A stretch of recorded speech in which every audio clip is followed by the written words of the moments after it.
Clockwork so far, vice versa even. Similar picks to what we've been seeing. We'll see how the second pick is. But yeah, I mean, I can see this going either way. Both teams have definitely looked solid at points in the series.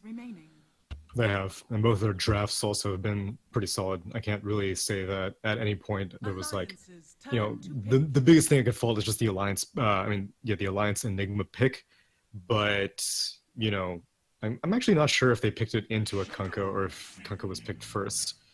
But regardless, that was the one aspect in which Vega Squadron kind of outdrafted Enigma. Mainly Enigma.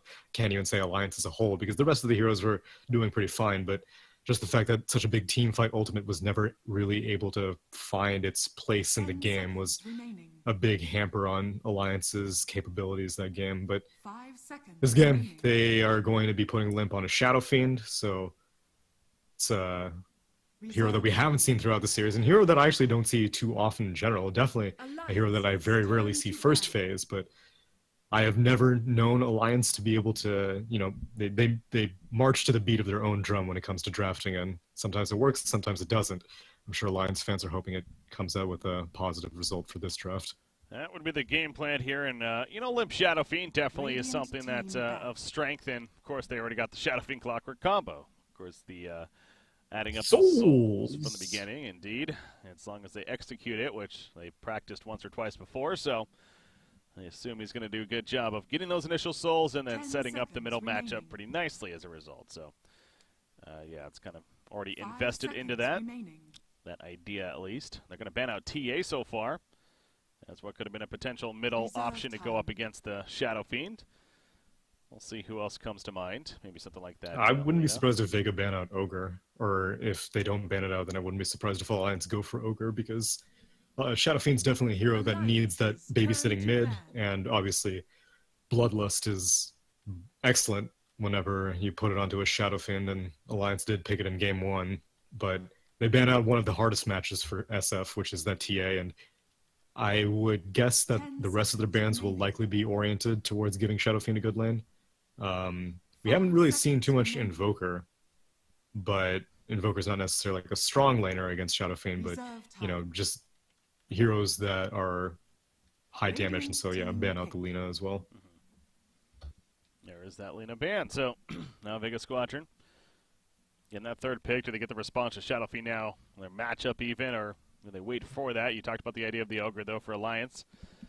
Definitely be a potential hero. One that they clearly like to run. LC is going to be the option so far for Vega Squadron.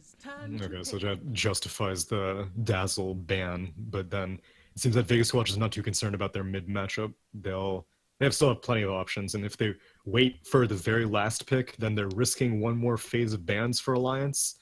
But at the same time, then they can pick a mid that not only does well against Shadow Fiend, but will also do well against whatever the Alliance fifth pick will be. This is the same draft so far for Vega Squadron, right? By the way, from game one, I want to say? Because, yeah, they had the Crystal Tusk and the LC, I'm pretty sure. I think you're right, yeah. So, they are sticking to a similar strategy, at least. Oh, okay, that's a different path. That's more of a defensive, you could argue, with the idea of the E ability, the Cold Embrace there. Yeah, it seems like Alliance are equally concerned about Legion Commander. I imagine that they would have preferred the Dazzle, but seeing as how Dazzle got banned out, they go for the Winter Wyvern. But Vega Squadron with an excellent response pick. Who cares if you're physical immune if Queen of Pain can just dump a lot of magic and pure damage onto you? So Wyvern is definitely going to need to be very, very judicious with how Cold Embrace is being used, because otherwise you're setting up for a lot of Vega Squadron damage. Yeah, they picked that up pretty quickly, too, and there's a Weaver pick coming out for Alliance. Kind of another, that's been an interesting theme here for Alliance these last couple of games. Oh, well, I guess he did play, wait, who did Loda play last game? One. Well, he played Troll game 1, yeah, that's more typical, but he played the Slark. Yeah, I guess that's kind of another go, maybe we don't. Point is that, yeah, maybe not a typical Loda as of late hero, but still, Weaver coming out as their, you figure, to be a one position here. Yeah, I would imagine so. I mean, they could put it in the off lane if they want Clockwork to be doing that same kind of support-oriented thing that Vega Squadron did, but the way Alliance played Clockwork, they had Jonas and Fan just get a really early level 6. Unfortunately, it didn't. Well, actually, that was game 1, wasn't it? The Clockwork? On Jonas and Fan? I think that was game 1. Yeah, that was game 1 because it was G Queen of Pain. And so, yeah, they prefer a more core-oriented Clockwork as opposed to the support-oriented Clockwork. So, yeah it's not too dangerous for a Weaver. He has to be concerned about, like, Lincoln's is going to be absolutely necessary. Ideally, as a first item, if Loda wants to play aggressive, he can go for like the medallion build, but it'll be a little bit more risky because he has to worry about Frostbite, he has to worry about Walrus Punch, Snowball, he has to worry about Duel, and of course, even if you do complete the Lincolns, then in theory, Queen of Pain can just pop it with a Shadow Strike. But Alliance are going to protect this Weaver with an Earthshaker, which isn't really the most intimidating hero for what Vega Squadron have, really, because, you know, you have a lot of repositioning with Tusk, you have a lot of repositioning with Legion Commander almost certainly building a Blink Dagger and Queen of Pain having an inherent Blink. So, yeah, I'm kind of surprised by this Earthshaker pick. Yeah, they get it with that 5th and final pick right there for Alliance. I mean, it does kind of set up a little bit of wombo combo potential here with the Shadow Fiend. And you can go for Lifestealer on Vega Squadron. Only thing is you may risk getting kited around by Weaver. So if they want something that can specifically deal with Weaver, Alliance did ban out the Slark, which is one option, but more traditional carries. As far as what could come to mind, I mean, something like a Terrorblade's actually banned. Never mind. The other way, that we do see, but Alliance has been repeatedly respecting the Terrorblade, which Vega Squadron have a very high win rate with the hero, so they know how it works. But could go for a Core Revenge. Ah, she's banned. Oh, no, never mind, they banned it out. Yeah, I was actually thinking that too, but then noticed that there. Yeah, it's not the best options as they're kind of figuring out here. So Vega Squadron, you kind of wonder what they're ultimately going to end up with. Juggernaut is still on the board. That's just, again, kind of always like you can always go back to Juggernaut. Yeah. The Weaver has definitely thrown a wrench into Vega Squadron's plans because they have the heroes necessary to deal with it. But if the game goes late, then you need a carry that can deal with it. They go for Morphling. Okay, so a hero that can kind of keep the pace with Weaver, doesn't get kited too easily. But, in lane, he might have some issues. Yeah. Because, again, Vega Squadron, they really like this Crystal Maiden support, which Crystal Maiden's an exceptional support, but you need someone to be able to babysit the Morphling pretty easily. And honestly, Alliance could go aggressive if they want to put this Weaver in like a tri-lane with Wyvern Shaker and then like Clockwork just solo up top. I don't really know if Alliance like playing their Weaver that way, though. Yeah, I'm trying to think. Like, I don't know. I feel like that they have done some aggressive stuff in the past. To be fair, with Loda up there and everything, so not out of the question necessarily. 5 seconds but remaining. yeah, whether they decide to do that or whether they just say we want to make sure to get our farm onto Weaver and be absolute there. It'll be interesting to see what they do. But yeah, Tusk last time in the hands of Sima once again, and we saw how powerful he proved to be in the beginning of that game one at least. Yeah, his shard placement was a virtuoso performance. Although, they put EGM on the Shaker and they put Handskin on the Wyvern. I would have figured it would have been the other way around. Why is that? But, well, because I figured that Wyvern would have been like the hard 5.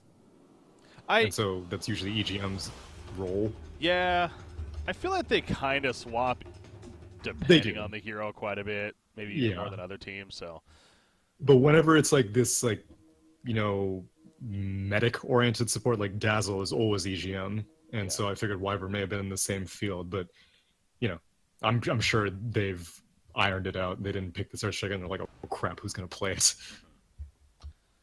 All right, there's the Clockwork. The cogs begin. Let me make sure I update my overlay. There we go. All right, so he's already got 3. Off to a good start.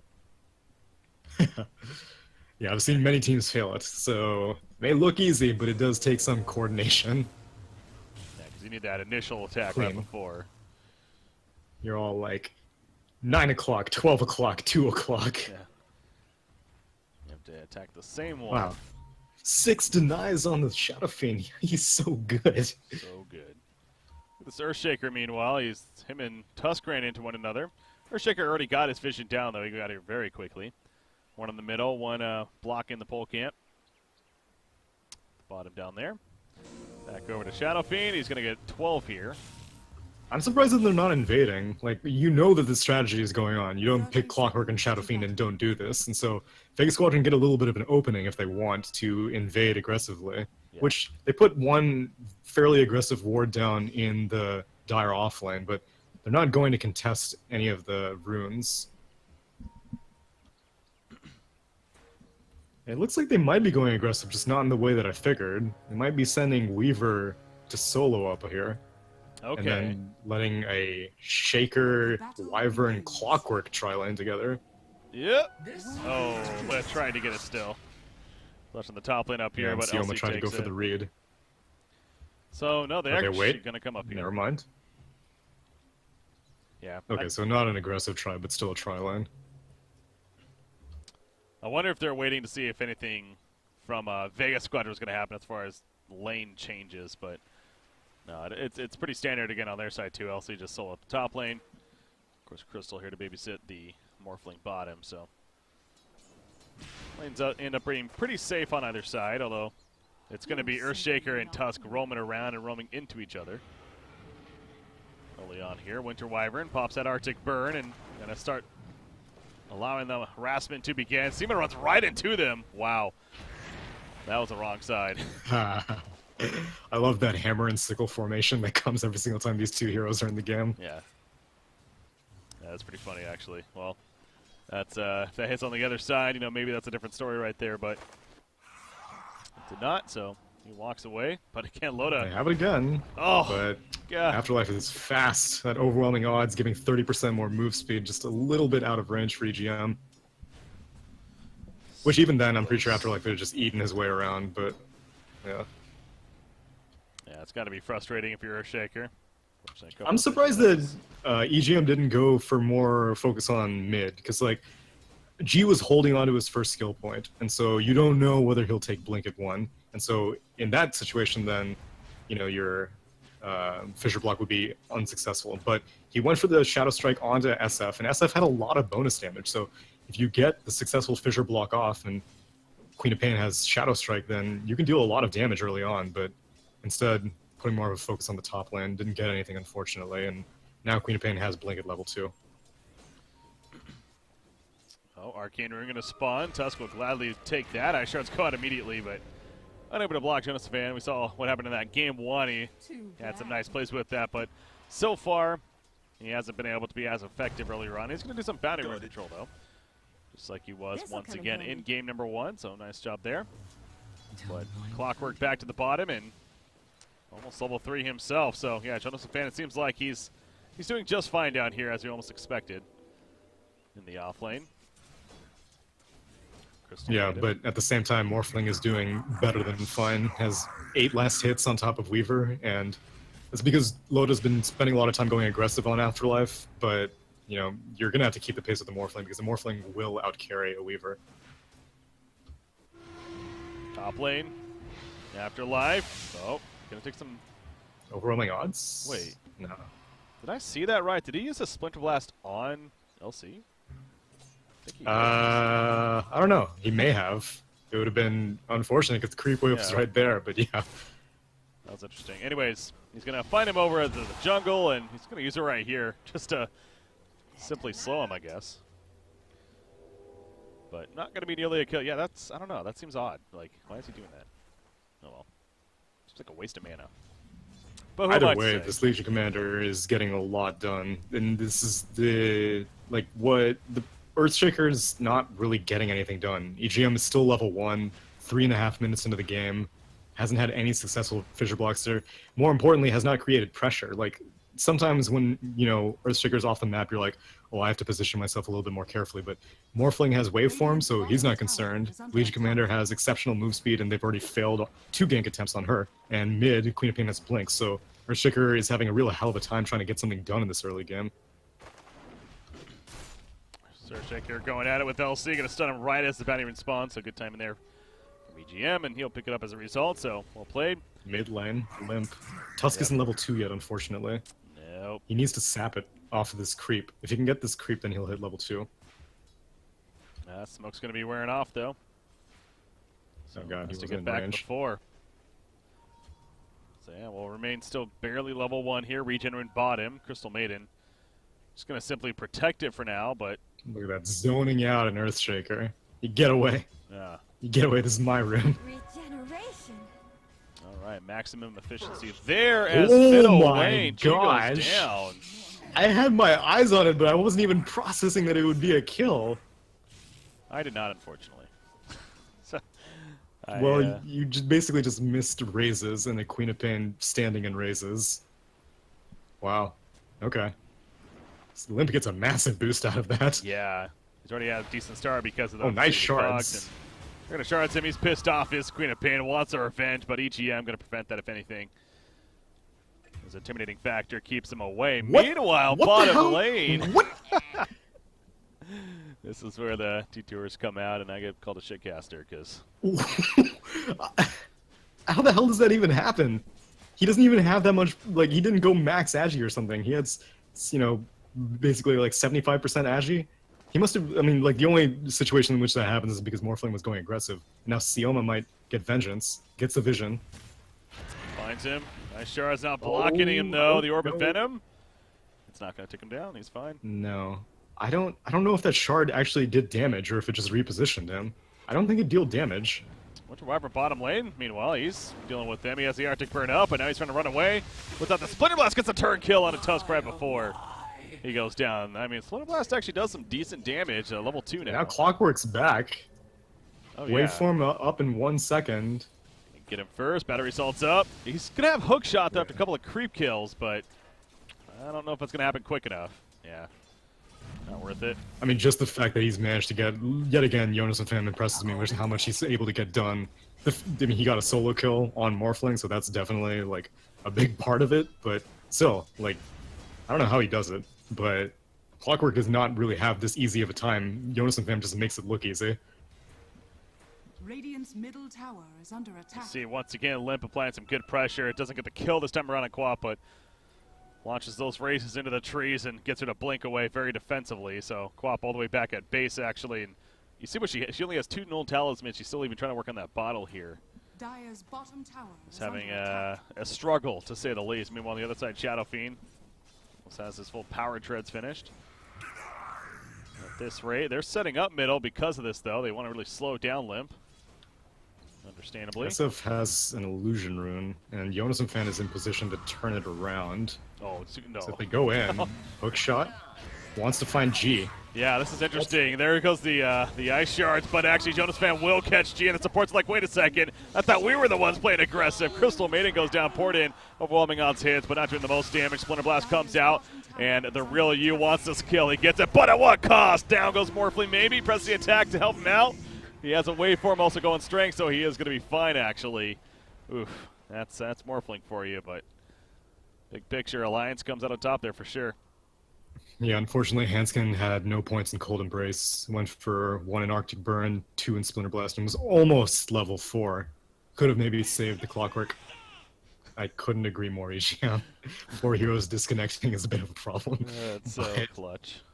Yeah, if they had managed to get that Cold Embrace, then Morphling would have been pretty screwed because he used Waveform aggressively to get damage onto the Clockwork, but gets the kill and gets out by help of Press the Attack, so good rotation on the real you to show up for this fight. But he's still, you know, he's most last hits in the game. Freaking Limp has 32 denies, 6 of which were, or maybe a little bit more than 6 of which were cogs, but still definitely taking G to school in this mid lane right now.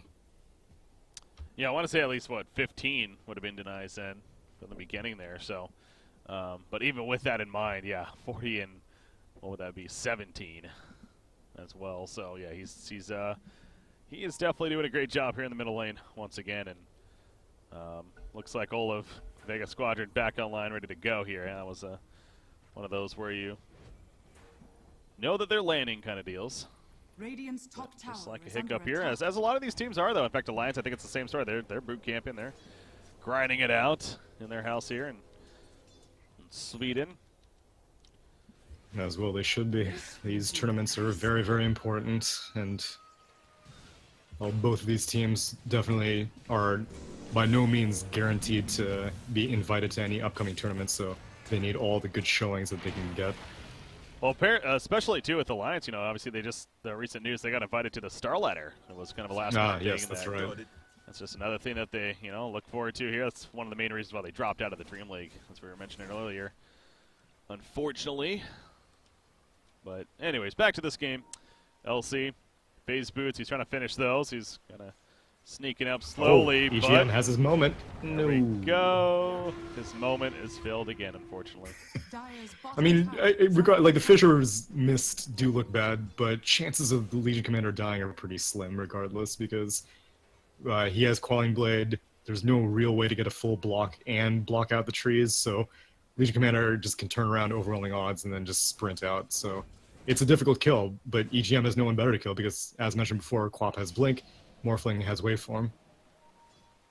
Yeah, meanwhile, Loda, how's he doing up here? 3,200 net worth. He's not doing superb by any means, but he's doing good. He's definitely has free farm up here. The Perseverance has been picked up, and Lake and Sphere eventually. I think coming as Morphling's CS are inflated both with creeps and with cogs, because there's no way that Shadow Fiend and Weaver are like this far behind a Morphling, who all had free farm lanes. So Yeah, I'm looking at that Yeah. net worth overall. yeah, Actually, yeah. Morphling is 1,000 ahead still, so he is doing very well. But yeah, Shadow Fiend, Weaver, and even Clockwork, he is up there. Fourth in the game right now, so that means Quap is definitely struggling, as we've been noticing. Yeah, G's having a rough time again, back at pace, man. Oh, nice shards. Top lane. They have duel, but they don't have damage. Can't block enough, and Team Sports coming in. They also have the Cold Embrace Dire's from bottom Winter tower Wyvern, is just in under case. attack. You got to remember that too. So that's one of the main reasons they picked up the Winter Wyvern, of course, to be able to counter the duel of sorts. Dire's bottom tower is under attack. Yeah, and Be a little Curse is going to careful. be an issue as well for all of Vega Squadron, because, you know, Snowball is a great initiation tool. It's also a great tool for lumping all of your team together in one small area. So That's true. if you manage to get yourself into a Winter Wyvern, then you're going to end up killing one of your teammates for sure. Oh, bottom lane. Morphling. He's going to be pressured by Loda quite a bit. Now the Shikuchi coming up. He'll activate it. His range drop.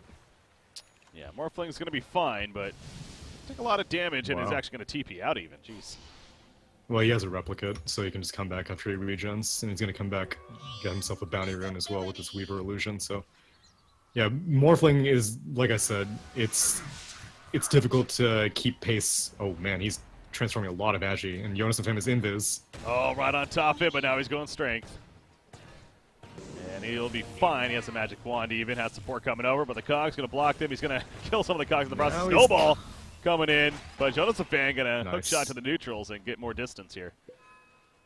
And he'll be Dire's fine. top tower is I mean, under he had attack. support coming too. I'm a little surprised that he used it so defensively that could have maybe looked to go for a turn, but it was a late call perhaps. Yeah, Radiant's bottom probably. tower is under Not the attack. best way to show off your Dire's top tower initial is hook under shot, attack. but yeah, Morphling is not an easy gank for a Clockwork at any stage of the game, really. You could go for an Orchid on Clockwork, as opposed to something like that traditional Blade Mail, as EGM just gets bullied on the mid lane. But chances are that he'll be going for a Blade Mail, because you pretty much always go for Blade Mail on the Clockwork. Yeah. Nice job diving though onto Earthshaker as we see the tail end of it. And with 3-4 heroes even being here, it's almost like they better get that kill. But TPs are coming in. And obviously Crystal Mid and DC in there, but should be good to go as he is already back in here. Loda's ready, we know that. Yeah, so we're gonna get a TP in from the Wyvern. Not level 6 yet, still about to hit level 5, but Limp is gonna take this bot tier 1 along with Loda, so the push is much stronger from Alliance at this stage of the game right now, and without Legion Commander in position to counter push, she takes tier 1 of her own in the top. Yeah, Loda. Mentioned that Lincoln's Worthy at least the Perseverance for now. It seems like This is gonna be a problem dealing with Morphling, because like they have nothing to stop Morphling from just morphing strength. They have no way of silencing him, and they have no burst damage to really discourage him from staying at low agi. Silent gets just run down by Jonas and him, and this Radiant jungle goes down. But just, yeah, it's morphling, yeah. And plus he's going for a Lincoln Sphere right off the bat. So even if Orchids start coming out on the side of Alliance, then you're going to need more than one, because they have Splinter Blast, which will have to be directly cast, and that is it in terms of getting rid of his Lincolns. Or I guess Curse also, but you don't want to have to pop Curse with a... You don't want to have to blow Lincolns with a Curse. Definitely do not want that. So bottom lane, though, they are going to try to siege right here, but the same thing happening at the top lane. It's Morphling leading the way. It does have LC assistance nearby. LC about 1,500 gold saved up, so that blink is looking pretty nice. Coming up right here, Loda will make his way to the top, puts that swarm out. And if anything, we'll keep them from actually killing the tower, while Limp, he'll finish the job at the bottom lane. He has his Dragon Lance, by the way. Gonna nuke the creep wave and another 1,000 gold already saved up. So nice sturdy build early on here from Limp. Middle lane, G. Gonna roam on him. There's a fissure stun. There's Echo. Up. Oh. No, not gonna happen. Yeah, he was running up. Now, tier 2 top gets denied. Well played by Loda, actually. Now they're Still going no for curse. Morphling. Yeah, as you mentioned, they can't really stop the strength shift, though, so... Nope. He's fine. Look at him, too, using the illusion to pull the creep wave back. Yeah, that's very clever. Very smart play, and actually gonna make it somewhat difficult up here.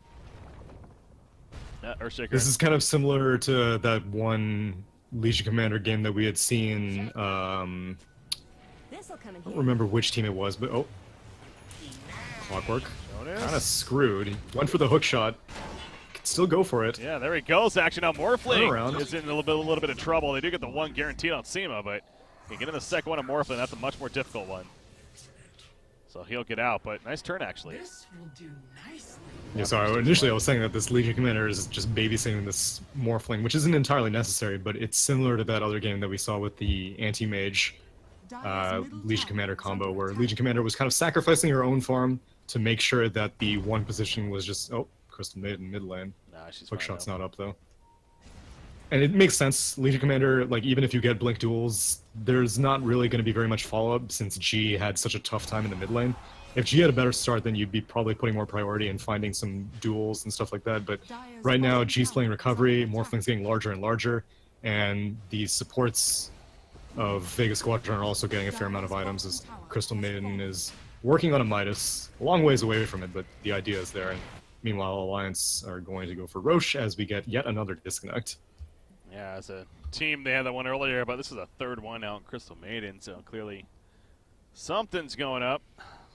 And, you know, there was, what was it, the series a couple of days ago, we did see a little bit of the moment from, I forget the opponents are even playing on that one, but they basically unpaused it earlier before the other team actually agreed to unpause the game because Loda was just so frustrated with all the pauses that were happening at the beginning of the game, so it's, I mean, this one's clearly, you know, it's not their fault. It's just technical issues. It happens. But as a player, I mean, it's got to be a little frustrating. And it's even as a spectator, it is, of course. All right, you're constantly being disrupted. It's been a long day. It's been a long day for Alliance. Oh, yeah. I imagine that they want to get this over with. Yep. Ideally with a victory. Yeah, they played, what was it, Na'Vi earlier. They lost to them 2-0. Yep. So you're mentioning in the... At least it was a relatively close series, but... I think they would have preferred a longer series if it was up to them. Uh-oh. That was the Epicenter qualifiers. Yeah. Wow. No, Morphling DCs. The epidemic continues. All right, follow a train here. What do we got for tomorrow? Obviously, the coverage does continue tomorrow. Looking right here to make sure. I guess it's not 100% figured out just yet, so keep an eye on that and see what the plan is for tomorrow, but... It's going to be the final matches of each group, I believe, is scheduled to happen. It's just a matter of which one's first and which one's second. So, you know, keep an eye. mousesports versus Prodota, we know, is going to be one matchup. The loser of this will play Na'Vi as well. So, top lane, back to this game, though. They're chasing down Morphling yet again. We've seen this do several times, but as you keep stressing, it's like, how do you truly kill him? That's the tough part. 5 seconds until TP, but they don't... Oh, wait, Wyvern's 6 now. Oh, they can definitely do something now. You can go for a waveform TP. but it's, yeah, he's hook pretty shot, screwed. Cogs. He is dead now. There you go. So it just takes a long time, but they do eventually kill him. Their middle tower is going to go down in response, so that's pretty good by Vega at least to just, you know what, make the best of it. But that's a good kill, obviously. And they discouraged that Roche attempt. So even though Limp was getting some work done on Roche, now it's pretty much all nullified. They waste so much time. Well, not waste, it's definitely worth it to kill the Morphling, but you see how survivable he is. Hanskin was basically playing chicken. If you go for the TP, I will Winter's Curse you, and so unfortunately, the real you didn't have a choice on this Morphling. They're really trying to find something over here. Smoked up. Yashikuchi in from Loda. But eventually going to wear off, and realize their bottom lane is being pushed in. You got Afterlife sitting there with his new Blink Dagger, actually. And Queen of Pain acting like she's buying it herself, so if Alliance baits on that, they want to go over to this bottom, or yeah, the top lane even, way over here at the secondary tower. Sure. There's the Echo Slam on top. Not enough for the initial kill, but it's going to be a kill on a Tusk here as he's just completely blocked off, so yeah, that time EGM lines up the Fissure very well. And going to go for the secondary, but like I said, the bottom lane, you see what LC and Quap are doing. Yeah, Dire uses their glyph, saves that tier 2. Radiant still have their glyph, and they still have some heroes as well. GTPs to the shrine, not going to find anyone, and Loda just quietly walking away. And Loda actually not going for an early Lincoln Sphere. Instead, looking like he's going to be going for this Maelstrom instead. So completed out of Dragonlance, now going for Maelstrom. Has no boots, which is typically the go-to build these days on Weavers, but this is a product of the fact that Legion Commander had such a bad start in the early game. But now, Afterlife has a Blink Dagger, and Blink Duel is going to be a real concern for Weaver if they ever find the Weaver, which there's a lot of aggressive wards on Radiant right now. They've got pretty much like 80% vision on the Dire primary jungle, and as well as a fair amount of vision on the mid lane as well. So if they find Weaver, they can wipe him out very quickly. Middle lane, Fissure hits Tusk, but don't really have the reach outside of that. And it seems like that's, well, I mean, they do have Clockwork with the hook shots, I guess, and stuff. But we've seen several of these Fissures now, these max distance Fissures hit, and then just nothing happens. So ideally, you'd like to be able to follow up with that, but still need more progress in the game, including that Blink Dagger on Earthshaker, which 1,500 plus gold saved up, so he is getting there. He has Arcane Boots as well, and a Magic Stick even. Yeah, EGM has recovered very well, now out farming the Crystal Mid, and they see the Morphling, or rather, he way see. around. Down into the deep Silent setup. And this is the aggressive warding coming to play. Not only does Morphling feel safer, which he does have that Lincoln Sphere completed now, and so now there's really nothing that Wyvern can do. He can just straight go for the TP, and you need to pray for either a hookshot or a battery assault to cancel out TPs. Now, LC going in, the duel on a Limp. G with the follow-up. The Sonic Wave in the midst of it, but Limp stays alive long enough. The cooldown goes down. The Winter's Curse also onto LC. Forces them to attack him. Limp will fall shortly after. And Morphling chases down the Winter Wyvern. Now Morphling is being locked down by Jonas Span. He's killing the bug on top of him. They do lose LC. And the Enchant Totem from EGM as he runs on in. Echo Slam coming up in 6 seconds here. Not going to stay around long enough, though. So a 2 for 2. Either side. But Limp goes down. Yeah, that curse at the last second. Tusk had the right idea.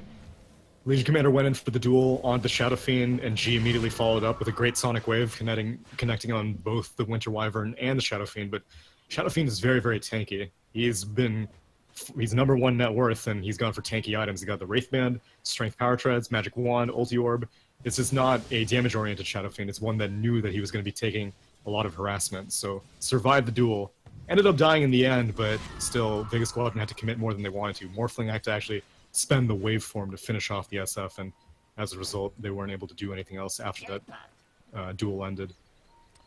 However, for Morphling, that shotgun build, as it's so called, is definitely getting closer. He already has the Ghost Scepter, and of course the Eagle Song next in line. 3,200 gold needed for it. Already another 1,100 gold saved up.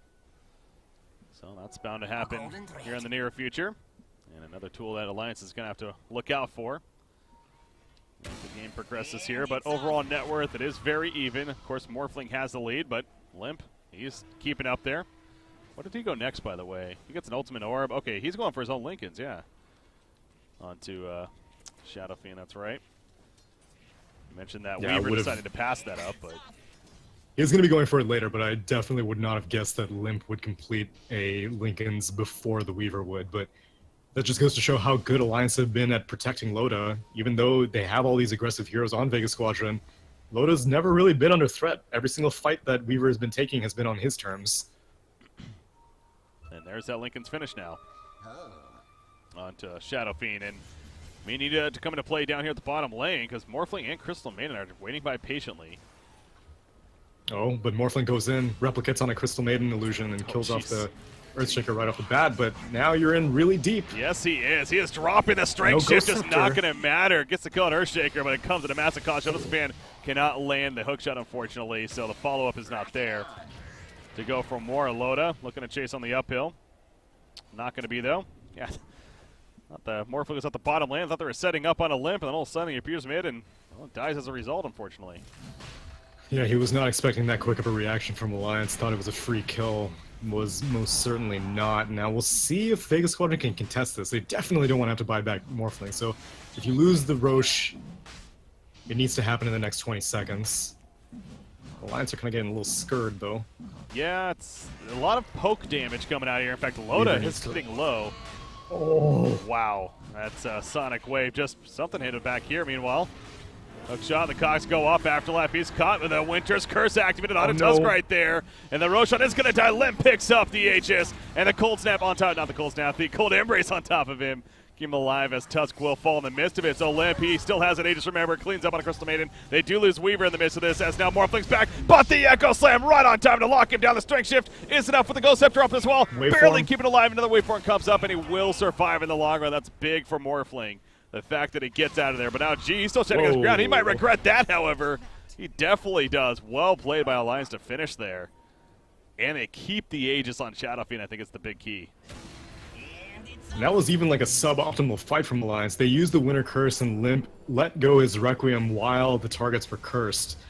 Ideally, Wyvern was like, okay, I'm going to curse these guys, you finish off the Aegis, or you finish off the Roche and take the Aegis, which they ended up doing. They had to spend Requiem for it, but they get the kill. And then Morphling, like, he keeps having to waveform aggressively, and he's, hookshot connects onto the Legion Commander who was farming Ancients. He wants a solo kill, and he'll get it. Well played. And he has supported to back him up. Even the double damage room going to be scouted on top of that. So Alliance finding a nice groove right here as far as picking up in this game. And they're definitely going to make use of this. To say you're right. Yeah, so far as communication, maybe not being 100% on point, but they still come out on top despite being a little off, and that's what matters in the fight. And they're going to get the mid-tier one to top it off right here. And now BKB, I mean, it's almost finished on Shadow Fiend. 2,800 gold saved up. And we just finished that fight right there. It's a very significant net worth for everyone. It was like a 3K net worth shift. Vega Squadron were in the lead at first, and then following that Roche fight, killing off the Morphling basically back-to-back in quick succession. And Quap keeps thinking that this is the oh, Loda might be in trouble in the bot lane. Oh, but he has a Linken's of his own, so... Yep. He's being slippery. Has that rewind. A time-lapse even if need be. Winter's Curse to lock down Tusk in place. Silence dead. And that should be a kill onto him. Follow. Yeah, Crystal Maiden does get picked up in the back lines. EG will kill secured right there. Yeah, I was saying that Queen of Pain was thinking that this was the Earthshaker from 5 minutes, but no, this is an Earthshaker at 25 minutes who is very, very well recovered at this point. Blink Dagger completed, going for a Glimmer Cape next, and he's going to be able to defend this top racks all by himself. Morphling uses the waveform, so he knows that Shotgun isn't going to really be that big of a threat. Now Wyvern TPing in. They're going in. Echo Slam in 5 seconds. He just went out, yeah. There's no replicate there. They'll be fine. Now Loda finds Afterlife. Weaver gonna hunt him down. Obviously can't stop himself. Hookshot, baby. Hookshot? I hit the creeps. Oh no, Yep. It's he tried. He was maybe even hoping that the creeps just weren't there, but obviously not the case. Yeah, and I mean, even Clockwork's getting quite a bit of gold. Went for that Blade Mail as suspected, and he's going to be going for a Sheep Stick next. So I suggested the Orchid, but, you know, if you're doing this well, why not go for the more expensive option and go for the Hex? Well, you see Earthshaker Rolling back towards the top lane, trying to maybe get something on Morphling up here, but he is going to TP out before he gets spotted, actually. So instead, as 5, Alliance will group up at the top lane. And look to push Still have this Aegis for about a minute and a half, so this tier 2 should be free. If they go for high ground, they probably could at least threaten, but they need to make sure that Vega also does not try to race them, because at this stage, Morphling clears waves, as you see, very quickly, and can also deal a lot of damage to this tier 3, and looks like Vega are going to go for it, dealing quite a bit of damage to this tier 3, but they want to race it. Glyph is coming out for Radiant. Nice shards hits CGM, but he lands a fissure as well. He gets a blink off just before Legion Commander gets in there for a duel. Back to the top lane. Fortified's used, it's wearing off. Getting the tier 3 tower killed the top lane, so now the race is happening indeed. As Limp and Weaver pushing into the melee racks here. Will be a kill on it. Pops the Linkus and then Shadow Fiend with that double damage ring. He's like, what the hell? Oh, what a shards. Watch to the bottom lane. Meanwhile, the EGM goes in with the ulti for the Echo Slam. And Jonas the Fan trying to follow this up with a dual activated on him immediately. The real you puts the shotgun out. Not going to be enough, though. Jonas the Fan actually gets a winner right there. He wants this melee rack. He's not going to get it, though. Now back to the top lane. Trying to stop DPs, if anything, but they don't get anything out of it. They didn't get any kills, did they?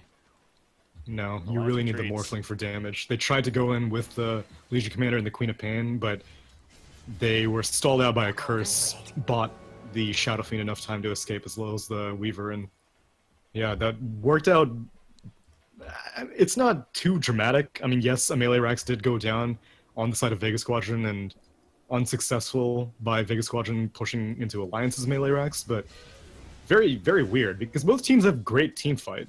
Like, this is not some kind of, you know, Nature's Prophet Lycan type Broodmother draft or something like that, where both teams are just like, I don't want to fight. Well, I don't want to fight either. No, both teams have great team fight, but neither one really has great initiation.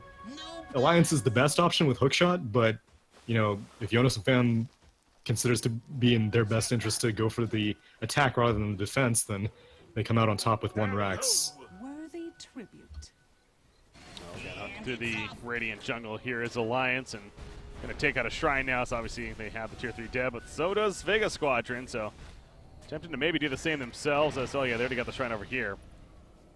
And Loda going to be blocked by those Ice Shards. Unable to chase after them, so a very spread out fight here, or spread out pushing going on.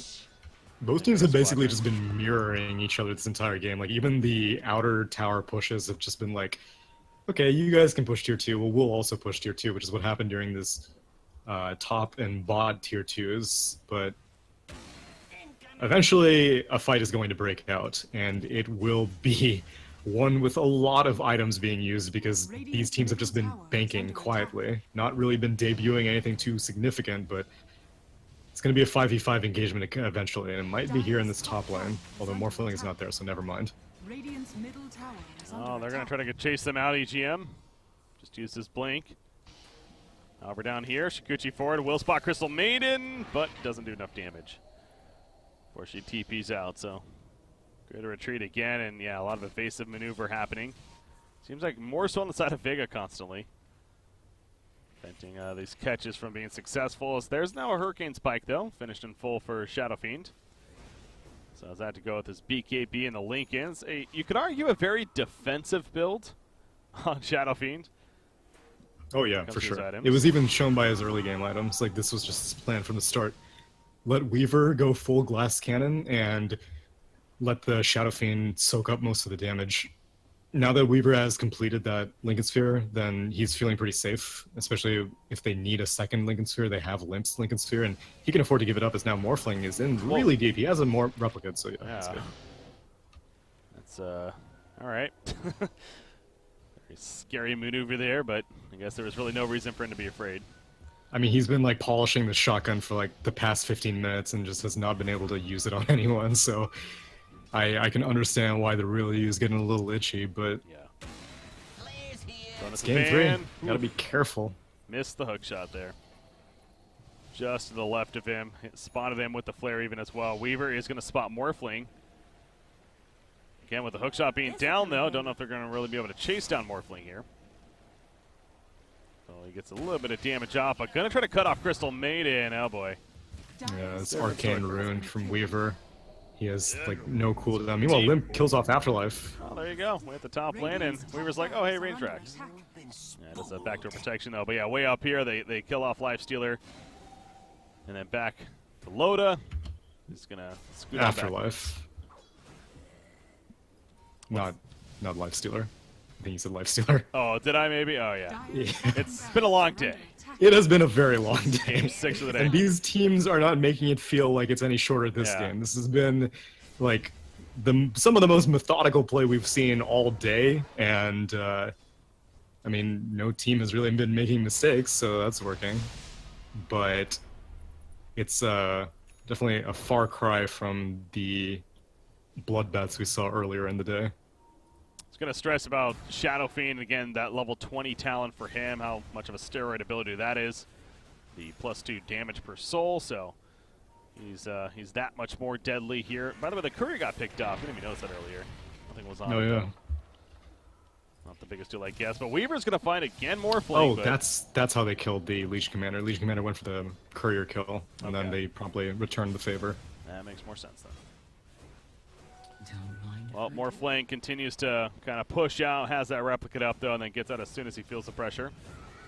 So again, the whole split push idea seems like that's Vega Squadron's go-to strat, This will do as it tends to be with Morphling. Oh, Roche is up in about 1 more second, okay, and immediately Clockwork scouts it out. So Dire team is aware. Radiant team, they can send a replicate in if they want. They can send a hero in. They can send the sigil in. Hopefully a fight will break out. Oh, smoke. Well, bless my heart. Too bad EGM Invisrin breaks it. Yeah, he blinks away at the last second. The duel goes off on a Winter Wyvern, actually. They are going to get the kill on him, but at what cost now for the LC? He's trapped in the cogs. In the back lines, Elsima running down EGM, who has an Echo Slam still to use if need be. Won't even need it right there, though. Down goes Tusk. And it's a 3-for-1 turn. All they lost was Winter Wyvern. So beautiful fight for Alliance there, and Roshan is up as mentioned. The scout out immediately from Clockwork, and into the Roshan pit we go. At first I thought that dueling the Legion Commander would have spelled doom for Alliance, but they don't even really need the curse now. Their cores are so farmed that, like, as soon as the Legion Commander jumps in, she will be promptly killed. And so you may be able to sustain for a little bit, but all you really did was just mitigate the threat of Winter's Curse. Limp and Loda are still exceptionally large. They give the Aegis to their Glass Cannon Weaver. Now G on the run. Yeah, they get out. EGM spotted her earlier. They tried to respond and cut her off as they killed the Roshan there, but wasn't to be. Instead, she gets back to base, but yeah, having that Aegis now, as you mentioned, on Weaver as that Glass Cannon style, and it's just, I'm just so amused though by this build of Shadow Fiend. I know I get the concept, but man, now he even has a freaking Satanic to go with this. This is just hell. I wouldn't even, if he goes Aghanim Scepter, that would be amazing because he got that damage per soul talent, and you know, Winter's Curse is kind of difficult to set up a normal Requiem with, but an Aghanim's Requiem. Wow, I can't believe G got that deny. But yeah, an Aghanim's Requiem will be devastating, but I don't think he's going to go for it, but it would be amusing if he did. Oh, Limp. Going after the Echo Slam in the back lines. Catches Queen of Pain already below half-life. She is going to survive. Press the attack, and the Shrine use as well. Gets a good, decent Sonic Wave off, actually. But Tusk going to fall. Limp just in the front lines. Guess what? As we keep going back to, he's just so tanky right here. Tusk does buyback immediately. Crystal Maiden going to stay dead, though. Satanic was used, but he even still has a BKB. He has his Hurricane Pike to use. I mean, you're just not killing this Shadow Fiend, it feels like. Honestly, like, we keep focusing on how much he's tanking up, but if we look at the endgame stats, I wouldn't be surprised if Limp has the highest hero damage, because he is destroying these targets. Yeah. Crystal Maiden buys back, but it's like, it's a Hail Mary buyback. You have one set of racks remaining. Top racks is going to get pushed by creeps. You have so much sustain. Weaver still has Aegis. And now Satanic's back up, ready to go. So here we go. Vega's going to have to try for something. They try for the duel on a Shadow Fiend. That could be a good one. Will it work out at the end? He is going to end up falling. BKB's pop. He stays alive for the time being. Satanic's popped as well. He's barely healing up. The Cold Embrace keeping him alive as well. And now we see Tusk is going to fall off to the side. Morphling going all in right here for the kill with the BKB pop to himself. But now he's in full strength. Not doing the most damage. He'll go down. No buyback. And Alliance may have just done it. Breaking through, looking to take the series 2-1. Indeed it is. GG, well played. Alliance going to move on to the playoffs here.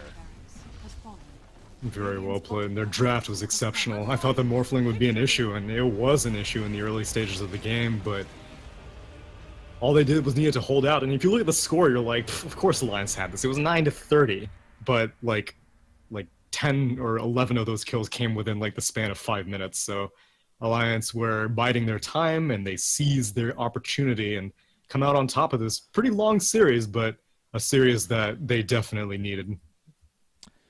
So Limp beat Loda by basically about 700 damage. So it was very close, but yeah, the fact that Limp was even ahead again with this very bulky, tanky build he went. Yo, shout out to Yonason fan though, 19,000 damage against this Shadow Fiend and Weaver. Where the hell did that damage come from? Oh, he won a duel, man. That's true. The right clicks must have been all the right clicks. Well, no, well played by Alliance. It was a close series, and I mean, again, like I couldn't fault Vega at all at any point of any of these games. They played well, but Alliance just came out on top today. Tomorrow could be a different story, but yeah, they're going to be moving forward in the summit. Here we go. We got Alliance moving on. Again, there's still work to be done. Only one of the 4 teams in the playoffs will be making it on to the main event, but it's got to feel good to at least get to that part. Now they're going to sit back and wait to see what happens tomorrow at least. And as I mentioned, it looks like the schedule is now updated. So for tomorrow, and actually from what I can tell, it might be a little bit earlier than expected. For the schedule I'm looking at, I think that the teams might have had to agree to play a little bit earlier. I'm going to go off what it says right here. So mousesports versus Prodota will be the first one. That's set to happen at 7 a.m. Eastern Time, or 1300 Central European Time. So a little bit earlier on in the day. But then the next match, Navi versus Vega, a couple of CIS teams going at it. They're going to play at the default time of the later match of 1 p.m. Eastern, or 1900 Central European Time. So, but those are the group deciders, the elimination matches. Which of those teams will move on to the playoffs as well, and then we'll have our 4-team playoff set.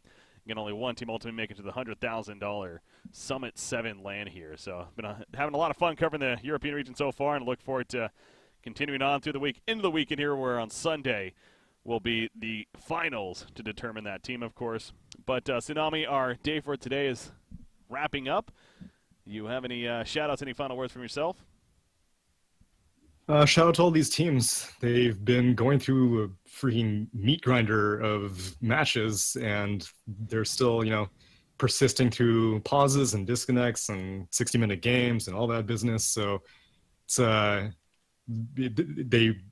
want to get to that point where you're just automatically invited to all these matches and you never have to slug it through these qualifiers, but you see how difficult it can be whenever you're trying to get to that point. Yeah. Well, thanks again, Tsunami. Always appreciate it. As for people tuning in, guys, we got a big shout out for you guys. Hopefully you enjoyed some good Dota here today. And again, be back tomorrow. Looking forward to having some fun, continuing on coverage, like I said, with the Summit 7 European region, at least the qualifiers here. So wrapping up for today, though, guys.